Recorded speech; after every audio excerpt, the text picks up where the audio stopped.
Ira John Dramani Mahama wabeji na kunya ebium na eye inauguration ase no na se ne showing no nsembebe ekwo the presence of a former president J Kufuor, Vice President Vice President Dr. Mahmoud Bawumia, and the family needs and a whole free other countries by in their presence, you are John Dramani Mahama, or the same baby Etuja Efa, and another Danko Akufo-Addo. And some of the two Ghana for no baby Tina, a young one pass it. You are John Dramani Mahama, Edisa, and some to dress and say, by the time I'm campaigning there, what it is, same baby, not a bass, say the decision, but a year. And come for a Nana Addo Dankwa Akufo-Addo, they are going president, and Dr. Mahmoud Bawumia. Mahama and somebody to Ghana, Mahama and somebody, Nakuma more than I'm Akuma fine already, or the Namsan say, and somebody to Jaffa Nana Addo Dankwa Akufo-Addo, a different from time and a campaign in Sense Baby so or Mamma time and no war opposition. Tigana for I shocked say. You are John Dramani Mahama Edis and some Atujana Yensem, the Baconia Quakuti, Nensama, a year, or the children, you are John Dramani Mahama. Yet, time I will praise a year, Nana Addo Dankwa Akufo-Addo, Tianko, Miankuti, and Ray in the Mossy. Members of Parliament, Her Excellency, the Vice President of the Republic of Ghana, Jane Nana Opoku-Agyeman, Her Ladyship, the Chief Justice, Your Excellency Bola Ahmed Tinubu, President of the Federal Republic of Ghana, and special guest of honor for this occasion, Your Excellencies, Presidents, Heads of Government and Development Agencies, Your Excellency Nana Addo Dankwa Akufo-Addo, and former presidents, Your Excellency Dr. Mahmoud Bawumia, distinguished invited guests, ladies and gentlemen, my brothers and sisters. I wish you a good morning, and we give thanks to the Almighty God on this occasion. Our Father who art in heaven, we thank you for giving us this day, a day that offers me, your humble servant, a unique opportunity to work to reset our dear country, Ghana. 32 years ago, on January 7th, Ghana made its first and most successful democratic transition, a reset, with the swearing in of the newly democratically elected President, Jerry John Rawlings, of blessed memory.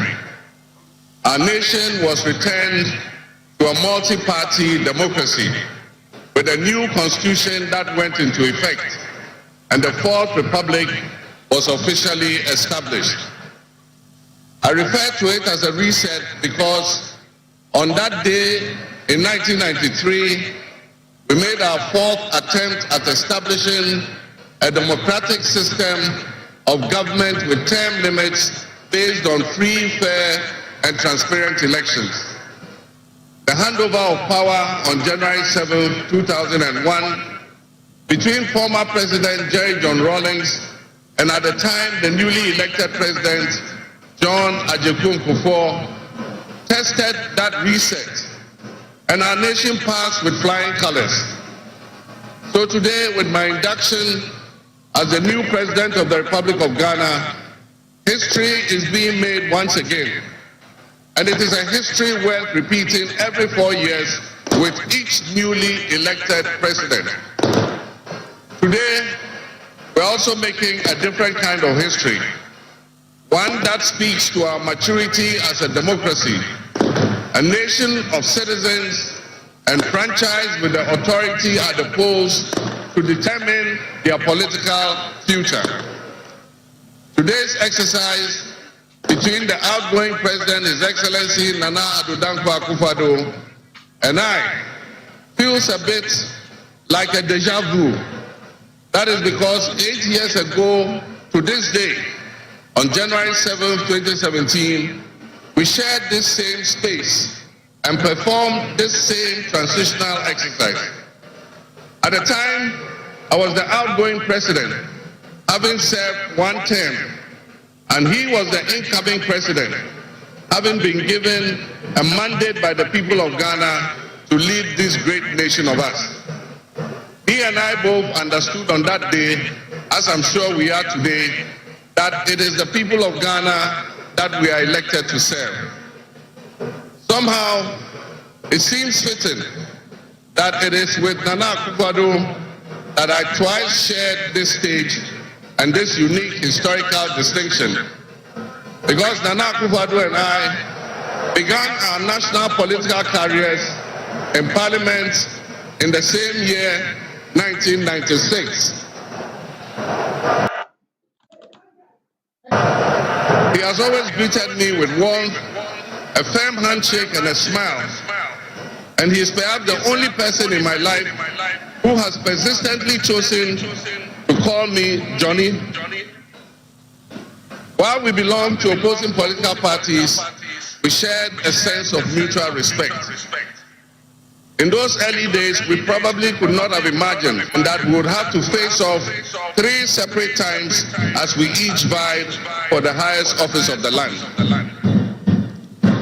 Nana asked this to be our final meeting under these circumstances.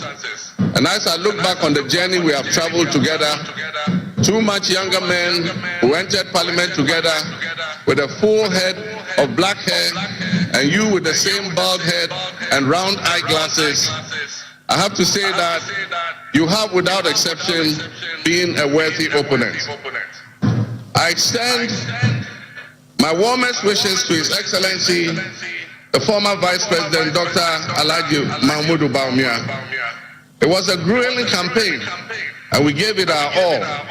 Your sportsmanship in making an early concession eased tensions and contributed to the early conclusion of the electoral contest. I wish you all the best in your endeavors. My brothers and sisters, the world in which Ghana exists today, as I begin this presidency, is not the same world in which we have lived under other presidencies. There are tensions and conflicts that have not previously existed between nations. These tensions and conflicts place pressure on alliances to decide where we will support. There's a seismic shift happening within the system of global economic dominance. Whereas the G7 nations, United States, the United Kingdom, Canada, France, Germany, Italy, and Japan once provided the highest percentage of the world's GDP, over the last decade, that number has been steadily dropping. However, the combined total of the GDP of the BRIC nations, Brazil, Russia, India, China, South Africa, Iran, Egypt, Ethiopia, UAE, their GDP has been consistently increasing. In 2023, for instance, the G7's combined total of world GDP was 30%. But by 2029, that number is predicted to drop to 27%. In 2023, the BRICS percentage of world GDP was 37.3%. And so what does this mean to us in Ghana? What could it mean to our economy? Where do we fit in this geopolitical maelstrom? Technology such as artificial intelligence has taken us to new heights, opening up the potential for national, financial, and personal security issues that we are not yet able to imagine. One example is the use of misinformation and algorithm manipulations on social media platforms to sway a particular group's sentiment towards or away from something. Now more than ever before, we need to strengthen our ties with our neighbors to ensure that we're working together to keep our sub-region safe. We stand in solidarity and work in alliance with all our neighbors in the sub-region. Recognizing the history of our borders, we also acknowledge that on the other side of our country's borders are our family members. They may be Ivorians, they may be Togolese, they may be Burkinabes, they may be Nigerians or Malians, but they are also Akans, they are Kasinas, they are Gwans, they are Ewes, they are Nzimes, they are Hauses, they are Moshis and Gurmes, because we are all part of one another, one big family. With the increase of the climate crisis, and as the waters grow warmer, melting the Arctic ice and permafrost, there's a greater likelihood for viruses that have been frozen and thought to be extinct for decades, perhaps even centuries, to begin to spread and create another global pandemic. The changing climate conditions, increased population density in urban areas, and mass international travel are enabling existing viruses to spread and mutate at a faster and faster rate than they did before. This is a serious challenge. Let us not forget the toll that the past epidemics of viruses like Ebola, COVID, and Mpox have taken on the families and communities and medical infrastructure in several of our neighboring countries and in the sub-region. Let us also not forget how swiftly and completely the COVID pandemic brought the entire world to a screeching halt. My government will be working diligently to strengthen our public health systems while monitoring the global health situation so that when, and not if, but when the next pandemic or epidemic occurs, the loss of lives in Ghana will be minimal. The larger world exists around us and to some extent within us. While we cannot and should never use it as an excuse to stray from the direct and immediate needs of Ghana for the well-being of our citizens, we must also bear in mind that the affairs of the world, if we care to shape, lessen, avoid, or even at the other end of things, maximize the effect they have on us. My brothers and sisters, barely a month ago, we held historic elections that have caused dramatic shifts in our political landscape. I feel greatly honored that you, my compatriots, considered me worthy of receiving such an unprecedented and overwhelming mandate to steer the affairs of our beloved nation at this critical time in our history. The magnitude of this victory in the presidential elections and the gains that were made by my party, the National Democratic Congress, in the parliamentary elections naturally and justifiably resulted in great joy and celebration across our country, Ghana.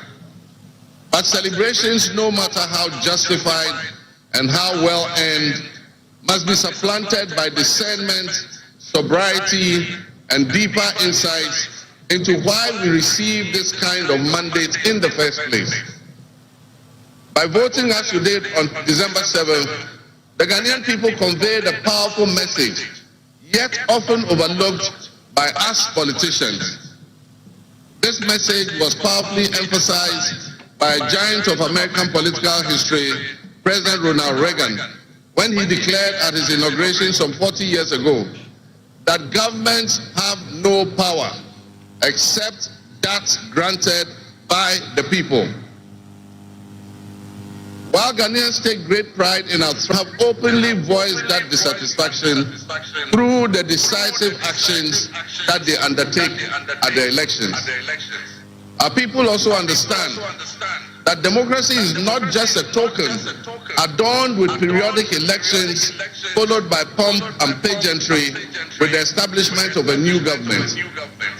They expect that if democracy is celebrated as a superior means of governance, then its outcomes must be more tangible and benefit them in their individual lives. Any honest introspection and reflection on the pulse of our nation would reveal that many within our population do not feel that they have benefited from or partaking in this democratic dividend.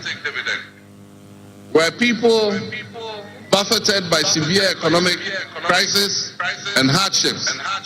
And in the last few years, we have marked the beginning of a new opportunity. An opportunity for us to make a difference in our governance and our economic management. We shall reset our dear nation, Ghana.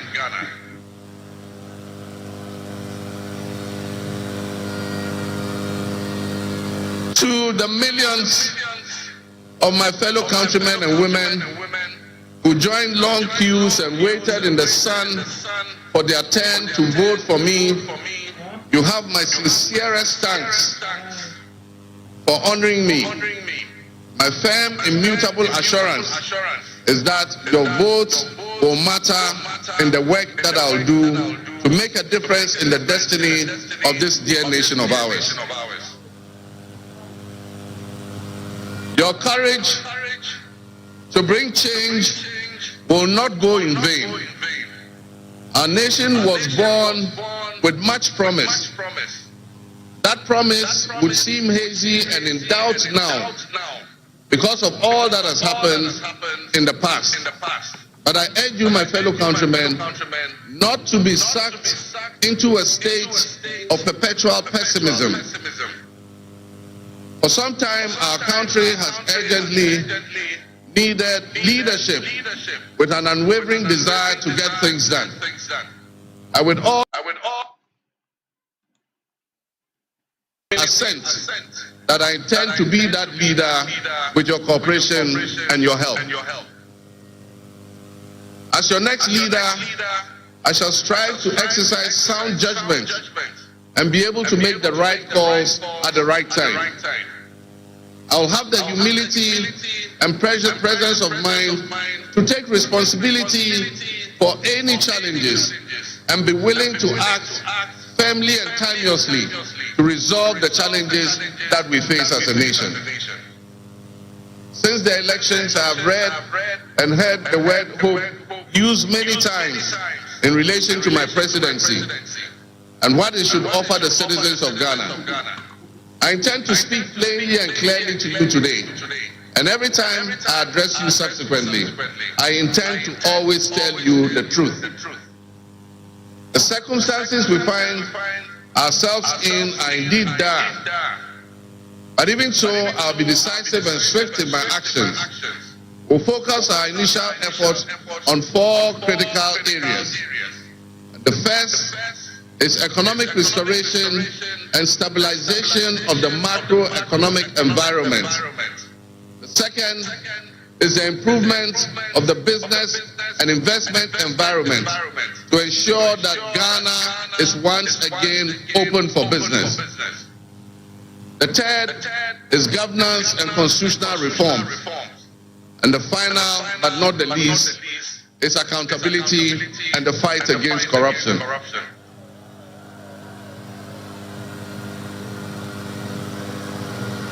My brothers and sisters, actions have always spoken louder than words. With that in mind, I have entered into a covenant with you, the good people of Ghana, in which I have enumerated 26 actions that I'll take within my first 120 days. There is reason for hope, and there is every reason for hope. But we must also have faith, because faith empowers us to trust the things that will happen. With faith, you believe what you know, and that is why we need faith to be able to achieve our reset. We need a reset with the faith we have in our country and our leadership. We need a reset with the faith we have in our institutions. We need a reset with our faith in our dear nation, Ghana. And by that, I mean in all of us, because all of us are Ghana. You are Ghana, and I am Ghana. All of you seated here today, Ghanaian citizens, you are Ghana. The people who you are with or near you as you watch this on television, in your homes, or listen on radio, or follow on social media are what we call Ghana. I ask that we enter into the covenant with the Ghana we all love and the good people of our country who make up this dear nation. And I ask that you envision a Ghana that you want to live in, a Ghana that you want to leave behind to your children and your grandchildren. What can you do to help build that better Ghana that we all strive for? What behaviors, what attitudes and mindsets can we reset? We need a reset. And we have faith in Ghana's ability to overcome, excel, and be so successful with this reset.